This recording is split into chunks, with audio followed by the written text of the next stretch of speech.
अब हम लोग आगे के टाइप को देखते हैं। अब हमारा क्वेश्चन क्या है कि एक वस्तु के अंकित मूल्य पर 15% बट्टा देने के बाद 20% लाभ होता है। यदि वस्तु का क्रय मूल्य 153 रुपये हो तो अंकित मूल्य क्या होगा। अगर सही तरीके से क्वेश्चन को समझे तो बहुत ही आसान सवाल है।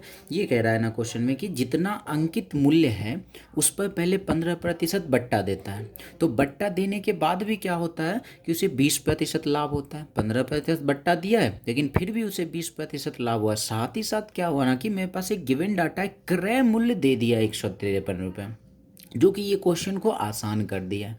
क्रय मूल्य 153 रुपये है तो अंकित मूल्य क्या होगा ये हमसे पूछा गया है। तो सीधी सी बात है, एक बात हमें समझना है कि मेरे पास क्वेश्चन में डाटा गिवन है क्रय मूल्य। क्रय मूल्य कितना दे रखा है, तो क्रय मूल्य है 153 रुपये और प्रॉफिट कितने का हो रहा है ना, तो प्रॉफिट दे रखा है यहाँ पे 20% का लाभ हो रहा है। अब एक बात बताना है हमें, क्रय मूल्य मेरे पास हो, सीपी कॉस्ट प्राइस मेरे पास हो और लाभ हो, तो क्या हम विक्रय मूल्य नहीं निकाल सकते हैं? बिल्कुल निकाल सकते हैं। तो विक्रय मूल्य कैसे निकालना है, तो विक्रय मूल्य निकालने के लिए क्या करते हैं, हमारा क्रय मूल्य कितना है तो 153, 20% लाभ लेकर बेचा, इसका मतलब 20% ज़्यादा में बेच दिया है, तो हम लोग ज़्यादा में बेचा गया तो 120% हम लोग निकाल लेते हैं। इसको सॉल्व करते हैं, क्या आता है, 1 0 1 0 कैंसिल, उसको मल्टीप्लाई कर लेते हैं। 12 या 36 का 6 बाकी 3, 12 25 60, 3 63 का 3 बाकी 6, 12 6 18, 1836/10 इसका विक्रय मूल्य हो गया। अब आगे बढ़ते हैं तो क्या हुआ, अब मेरे पास विक्रय मूल्य मिल चुका है ये है, और क्या हुआ डिस्काउंट मिला है। डिस्काउंट कितने का मिला है तो 15% का। अब सिंपल सी बातें समझना है, क्रय मूल्य मेरे पास था और लाभ था तो विक्रय मूल्य हम लोगों ने निकाल लिया। अब मेरे पास विक्रय मूल्य है और डिस्काउंट है तो क्या अंकित मूल्य नहीं निकाल सकते हैं? मेरे पास जब विक्रय मूल्य दिया हुआ हो और डिस्काउंट हो तो अंकित मूल्य निकाल सकते हैं। कैसे निकालेंगे, तो अंकित मूल्य हमारा है कितना, हमारा अंकित मूल्य कितना है तो पता नहीं, उस पर कितने का डिस्काउंट मिला, 15% का डिस्काउंट अगर मिल रहा है तो कितने में बेच दिया, तो ये बेच दिया होगा 85% में। अंकित मूल्य कितना था तो पता नहीं और 15% छूट देकर बेच दिया तो बेच कितने में दिया होगा, तो 85% में। 100 में से 15% माइनस कर लिए और ये कितने में बेचा जा रहा है, तो ये हम लोगों ने सॉल्व करके रखा 1836/10। बस हो गया, इसको सॉल्व कर लेते हैं। 1 0 1 0 इसको कैंसिल कर लेते हैं। 17 पचे 85 और 5 से 2 बार में इसको कैंसिल करते हैं। 17 एकम 17 और ये कैंसिल तो हो जाएगा, साइड में कर लेते हैं यहाँ पे। 17 से 1836 में भाग लगाएं तो ये 17 1 13 0 और 36, 108 बार में ये लग जा रहा है, तो यहाँ पे 108 बार में लग गया तो अंकित मूल्य क्या हो जाएगा, 108 गुना 2 क्या हो जाएगा, 216 रुपये अंकित मूल्य हो गया। सीधी सी बात इसको समझना है, मेरे पास क्रय मूल्य था और लाभ था तो हम लोगों ने विक्रय मूल्य निकाल लिया। अब मेरे पास विक्रय मूल्य है और डिस्काउंट है तो हम लोग आसानी से इसको अंकित मूल्य को निकाल लिया। अब सेम क्वेश्चन है ये, इसको आप लोग चाहे तो पॉज करके बना सकते हैं। तो अब इसमें देखते हैं क्या दिया हुआ। एक व्यापारी अपने वस्तु का मूल्य इतना अंकित करता है कि 20% छूट देने पर 25% लाभ होता है। यदि वस्तु का क्रय मूल्य 432 रुपये हो तो अंकित मूल्य क्या होगा। सेम वही सवाल है मेरे पास क्या है ना, क्रय मूल्य दे रखा है कितना, 432 रुपये और लाभ हुआ है कितने का, तो ये प्रॉफिट हुआ है कितने का, तो 25% का लाभ। अब मेरे पास क्रय मूल्य है और मेरे पास लाभ है तो क्या हम लोग विक्रय मूल्य नहीं निकाल सकते हैं। विक्रय मूल्य कैसे निकालना है, तो क्रय मूल्य कितना है तो 432 है, जिसमें से 25% लाभ का मतलब है 25% ज़्यादा में बेच दिया, ज़्यादा 25% बढ़ा के बेच दिया तो 125%। अगर 25% हानि पे बेचता तो 100 में 25 माइनस करके 75% रखते हैं। अब इसको सॉल्व करते हैं। 25 बचे 125, 25 चौके 100, 4 से कट जाएगा कितने बार में, तो 108 बार में। 108 और 5 को गुना कर लेते हैं, 8 5 40 का 0 बाकी 4, ये 540 रुपये में बेच लिया। अब मेरे पास विक्रय मूल्य मिल गया है 540 और डिस्काउंट कितने का दिया है, तो हमारे सवाल में डिस्काउंट दे रखा है कितने का, तो 20% का। अब पहले जैसा है, अब मेरे पास विक्रय मूल्य दिया है और मेरे पास डिस्काउंट मिला हुआ है, तो क्या हम इसको सॉल्व नहीं कर सकते, अंकित मूल्य नहीं निकाल सकते, आसानी से निकाल सकते हैं। अंकित मूल्य ये बातें तो हमेशा याद रख रहे हैं ना, पीछे वाले वीडियो में भी बता रखे हैं कि छूट जब भी मिलता है तो अंकित मूल्य पर ही मिलता है। तो अंकित मूल्य कितना है तो पता नहीं, जिसमें से 20% छूट दे के बेच लिया, इसका मतलब 80% में बेच लिया। और कितने में बेच रहा है ये, 540 में, तो ये बराबर में रख दिए 540 हो गया। इसको अब सॉल्व कर लेते हैं। 1 0 इसका कैंसिल, 2 से ये 4 बार में, 2 से ये 4 बार में, 2 से इसको काट लेते हैं 50 बार में, फिर 2 से 2 बार में, 2 से ये 25 बार में, और 2 से इसे काट लेते हैं कितने बार में, 27 बार में। हो गया। अंकित मूल्य क्या हो जाएगा, 27 और 25 को गुना कर लेते हैं, तो 27 25 गुना होकर हमारा आंसर आ जाएगा। 7 25 35 का 5, बाकी 3, 5 दूनी 10, 3 13 और 27 दूनी होता है 54, 5 4 3 7, 675 रुपये अंकित मूल्य मिल गया। एकदम आसानी से सॉल्व हो गया ये। अब आगे बढ़ते हैं, फिर से देखते हैं उसी टाइप का सवाल है, इसको भी उसी तरीके से हम लोग बनाएंगे। क्या कह रहा है क्वेश्चन में कि एक वस्तु के अंकित मूल्य में 32 रुपये कम कर देने के बाद भी दुकानदार को 15% लाभ होता है। यदि क्रय मूल्य 320 रुपये हो तो अंकित मूल्य क्या होगा। भाई ये कह रहा है कि अंकित मूल्य में 32 रुपये कम कर देने के बाद भी इसे 15% का लाभ हो रहा है, तो और साथ ही साथ क्या है, क्रय मूल्य दे रखा है। फिर पहले जैसा ही काम करते हैं, मेरे पास क्रय मूल्य दे रखा है, सीपी दे रखा है 320, और साथ ही साथ इसको प्रॉफिट हो रहा है, लाभ हो रहा है कितने का, तो 15%। सिंपल सी बात है, मेरे पास अगर क्रय मूल्य दिया हुआ और लाभ दिया हुआ, तो क्या हम लोग विक्रय मूल्य नहीं निकाल सकते हैं, बिल्कुल निकाल सकते हैं। तो विक्रय मूल्य क्या हो जाएगा, 320 रुपये क्रय मूल्य है, 15% लाभ का मतलब 15% ज़्यादा में बेच लिया, तो 115% इसको निकाल लेते हैं।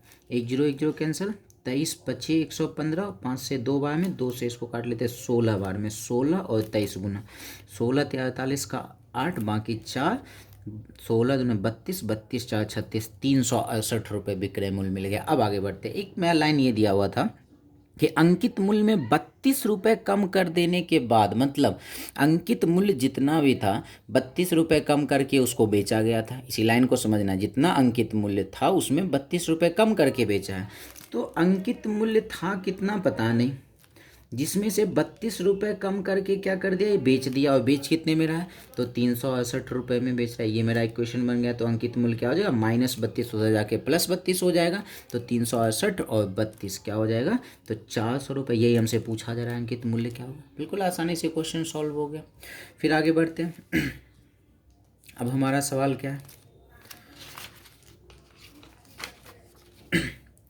एक दुकानदार 36% छूट देकर 8.8% लाभ कमाता है। यदि वह छूट को 25% कर दे तो लाभ प्रतिशत क्या होगा। बहुत ही आसान सवाल है, पहले इस टाइप के सवाल को हम लोगों ने पढ़ भी रखा है। एक हम लोगों का फॉर्मूला था, अगर हम लोग ध्यान दें तो एक फॉर्मूला था हम लोगों का M-D माइनस M/D/100। तो ये प्लस में आता था तो प्रॉफिट होता था, इसका वैल्यू माइनस में आता था तो लॉस होता था। M क्या था, तो अंकित मूल्य कितना बढ़ाकर छापा गया है, क्रय मूल्य से कितना बढ़ा के छापा गया। डी क्या था, डिस्काउंट था। इन सब का वैल्यू प्लस में आया तो लाभ होता था, इन सब का वैल्यू माइनस में आया था तो लॉस होता था। वही क्वेश्चन यहाँ पे अगर देखा जाए, यहाँ पे डिस्काउंट डी मिल चुका है, 8.8% लाभ मिल चुका है, तो हम लोग एम निकाल सकते हैं। फिर उसके बाद एम जब निकल जाएगा, अब मेरे पास फिर से 25% छूट दे दिया, एम मेरे पास निकला हुआ है और डी फिर से दे दिया, तब लाभ या हानि पूछा है, लाभ पूछा गया। बिल्कुल एक ही फॉर्मूला को 2 बार लगाना पड़ेगा और हमारा सवाल बन जाएगा। तो हम लोग बनाते हैं। एम कितना है तो पता नहीं, जिसमें से छूट दे दिया 36, तो M-36 माइनस M गुना 36/100 बराबर में कितने प्रतिशत का लाभ है, 8.8% का लाभ है। तो लाभ होता है तो प्लस में और हानि होता है तो माइनस में।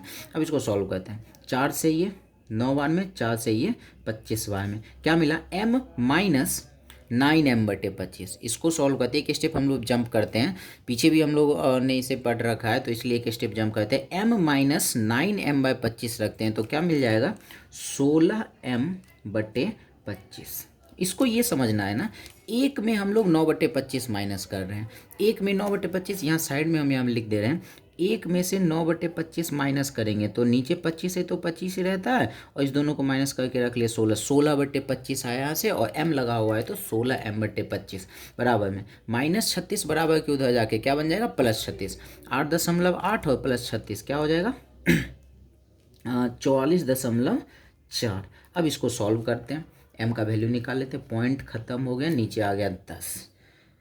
अब इसको 16 से ये तो कट जाएगा, फिर भी देखते हैं, 5 से ये 5 बार में, 5 से ये 2 बार में, 16 से साइड में भाग लगाते हैं, 16 से भाग लगा देते हैं 4 4 4 में, 16 दूना हो गया 32, ये 2 12, ये तो पूरा पूरा कैंसिल नहीं हो रहा है, बट अच्छा हाँ, ये एक जगह गलती हो गया ना, ये 44.8 होगा यहाँ पे, अगर सही से जो 36 -36 हो जाके +36 बन गया तो 36 और +8.8 44.8 हो जाएगा, और ये आ गया 16 28 टाइम्स में, 28 बार में ये कट गया, 2 से 28 कट गया 14 बार में, 14 गुना 5 70, 70 m क्या मिल गया तो 70% मिल गया। अब मेरे पास m मिल गया, अब कह रहा है अब छूट को 25% कर दे, m मिला हुआ है मेरे पास, अब डिस्काउंट दे दिया 25%, तो अब लाभ हानि नहीं बता सकते, मेरे पास m है, मेरे पास जी, सेम यही फॉर्मूला वापस लगाते हैं, यहाँ पे वापस हम लगा रहे हैं, छोटा जगह है, m के जगह पे 70 माइनस d के जगह पर 25, फिर -70 गुना 25/100 हो गया। इसको सॉल्व कर लेते हैं, 70 में से 25 माइनस हो गया 45, -1 0 1 0 खत्म, 25 7 175, नीचे 1 0 है तो 17.5, 17.5 हो गया। अब इसको माइनस कर लेते हैं तो क्या मिल जाएगा, 27.5% का इसे लाभ हुआ। तो बिल्कुल ही आसान सवाल था, एक ही फॉर्मूला 2 बार लगा, इसको अब पीछे एक वीडियो में बताया हुआ है, अच्छी तरीके से समझाया हुआ है, उसको वापस देख लें, फिर इसको देखें तो आसानी सवाल है। अब आगे बढ़ते हैं, अब हमारा आगे सवाल है, ये भी बहुत ही आसान सवाल है। क्या कह रहा है ना कि एक खुदरा विक्रेता किसी थोक विक्रेता से 40 कलम के क्रय मूल्य 40 कलम 36 कलम के क्रय मूल्य पर खरीदता है, यदि सभी कलमों को 3% बट्टा पर बेचता है तो लाभ प्रतिशत क्या होगा। बहुत ही आसान सवाल है, इसको समझना है सही तरीके से। क्या कर रहा है ना, 40 कलम 36 कलम के क्रय मूल्य पर खरीदता है, इसका मतलब क्या हुआ ना, वो 40 कलम खरीद रहा है, लेकिन वो उसका दाम कितने का दे रहा है, 36 कलम का दाम ही दे रहा है। बातें समझना है, 40 कलम 36 कलम के क्रय मूल्य पर खरीदता है, इसका मतलब खरीदा तो वो 40 कलम, लेकिन दाम कितना दिया है तो 36 कलम का ही दाम दिया है। तो भाई 36 कलम का ही दाम दिया, अगर हम ये कहें कि हर एक कलम का दाम 1 रुपये है, तो 36 कलम का दाम दिया है तो 36 गुना क्या हुआ, वो 36 रुपये दुकानदार को दे दिया, मतलब 40 कलम वो खरीद लिया, कितने में तो 36 रुपये में खरीद लिया। अब वो बेचेगा तो 40 कलम ना, क्योंकि 40 कलम वो खरीदा है तो बेचेगा भी 40 कलम, देखते हैं कितने में बेच रहा है। अब वो 40 कलम बेच रहा है, देखो 40 कलम, हर एक कलम का दाम 1 रुपये, तो 40 रुपये हो गया, और इस पर क्या हो रहा है ना कि 3% का बट्टा दे रहा है, तो 3% का बट्टा मतलब क्या हो, 3% कम कर देते हैं तो 97% हो गया। अब इसको सॉल्व फिर से, इसको सही तरीके से हम लोग समझ लेते हैं ना। 40 कलम 36 कलम के क्रय मूल्य पर खरीदता है, इसका मतलब है वो 40 कलम खरीद रहा है, लेकिन वो दे कितना रहा है दुकानदार को, 36 कलम का ही दाम दे रहा है। तो 36 कलम का दाम, अगर हर एक कलम का दाम 1 रुपये हो तो 36 कलम का दाम कितना हो जाएगा, 36 रुपये, मतलब वो कलम खरीदा कितने में तो 36 रुपये में कलम खरीदा। अब बेचने की बात करते हैं, भाई 40 कलम ये 40 कलम ये लिया है, दाम दिया है 36 कलम का, लेकिन खरीदा तो 40 कलम, 40 कलम ये खरीदा है, हर एक कलम का दाम 1 रुपये, तो 40 कलम का दाम 40 रुपये हो गया, और 3% बट्टा देकर बेच रहा है तो 3 कम कर देते, 100 में से 3 97% हो गया। तो अब इसको सॉल्व कर लेते हैं,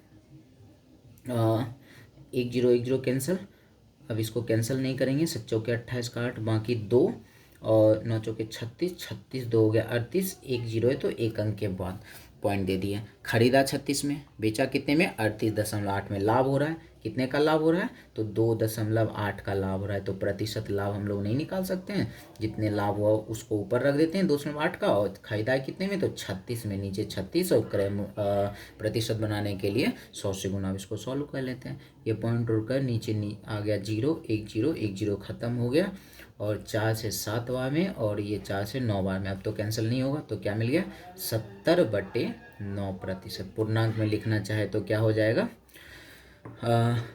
9 सत्ते 63, 9 सत्ते 63, 7.7/9% का लाभ हो गया। तो आज के लिए बस इतना ही रहने देते हैं। अब हम लोग मिलते हैं नेक्स्ट वीडियो में नेक्स्ट टाइप के साथ। धन्यवाद।